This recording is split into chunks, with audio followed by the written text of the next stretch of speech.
ఆడుకునేది ప్రజల యొక్క సొమ్ముతోటి, ప్రజల యొక్క రాబోయే తరాలతోటి ఆడుకోవాలనుకుంటే తస్మాత్ జాగ్రత్త గుర్తుపెట్టుకో. చాలా మంది మీడియా ముసుగులో ఎవరైతే ఒళ్ళు బలిసి మీరు ఇందాక అన్నారు కదా శివాజీ ఇందాక మీరు ఒక మాట అన్నారు, ఆయన ఒక మేధావి తెలివైన వాడు కేఎస్ ప్రసాద్ తెలివైన అనవసరంగా ఇది చేసావని. నిన్న కూడా డిబేట్ నడుస్తుంటే చదువుకున్నాడు కదా,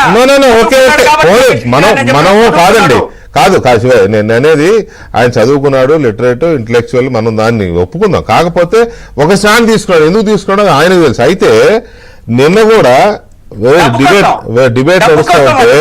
డిబేట్ నడుస్తుంటే కేకే నా ఇంటర్వ్యూలో ఉన్నాడు, సర్వే చేసిన కేకే నడుస్తుంటే ఆయన నాకు మెసేజ్ పెట్టాడు. అసలు అరకు పార్లమెంట్ లో అరకు జిల్లాలో మండలాలు ఎన్నో చెప్పమనండి అతన్ని అని ఏదో మెసేజ్ పెట్టాడు. అంటే అంత చిన్న చూపు అనమాట, రైట్ ఓకే.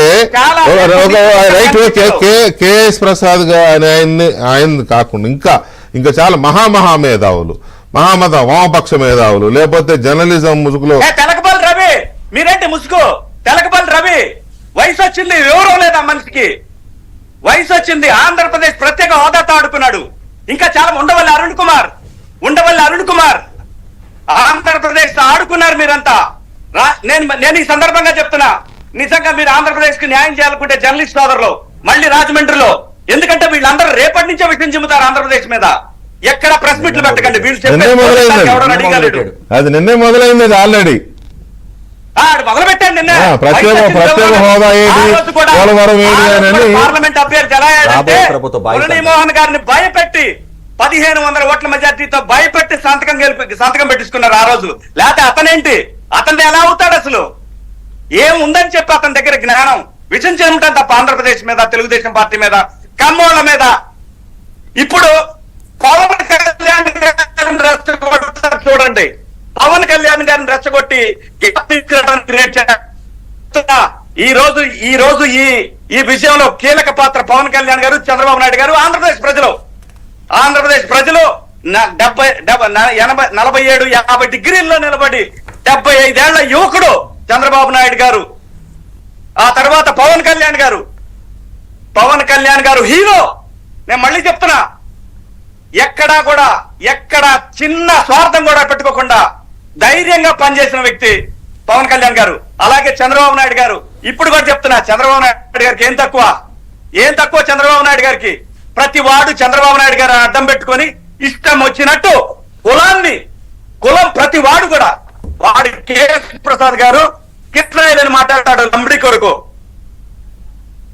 వాడు కృష్ణాయిలని మాట్లాడతాడు.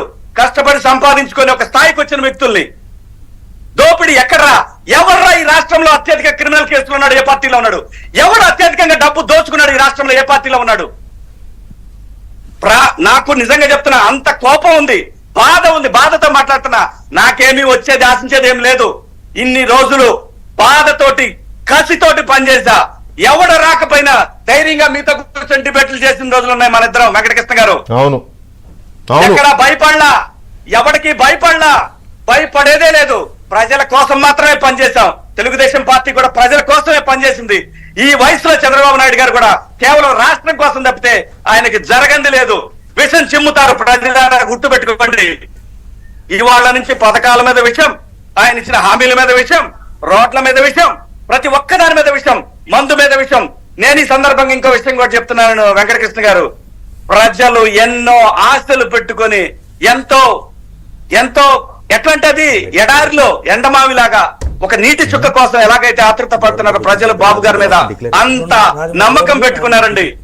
ఈ సందర్భంలో చాలా మంది మీ తెలుగుదేశం పార్టీ కార్యకర్తలకు కూడా చెప్తున్నా, ఊరికే లేనిపోయిన ఇష్టం వచ్చినట్లు సవాళ్లు, ఈ గేలిగా మాట్లాడటాలు ఇలాంటివి చేయకండి. దీని వల్ల చంద్రబాబు నాయుడు గారికి నష్టం జరుగుతుంది. దయచేసి పార్టీ కార్యకర్తలు ఎవరైనా సరే, సీనియర్లు కూడా, పెద్దవాళ్ళలో ఉండే కొంతమంది కార్యకర్తలు సీనియర్లు అని చెప్పుకునే వాళ్ళు కొంచెం కంట్రోల్ చేసుకోండి. రాష్ట్రాన్ని ముందుకు నడిపించాలి. ఇంత ముందులా కాదు, ఇప్పుడు 100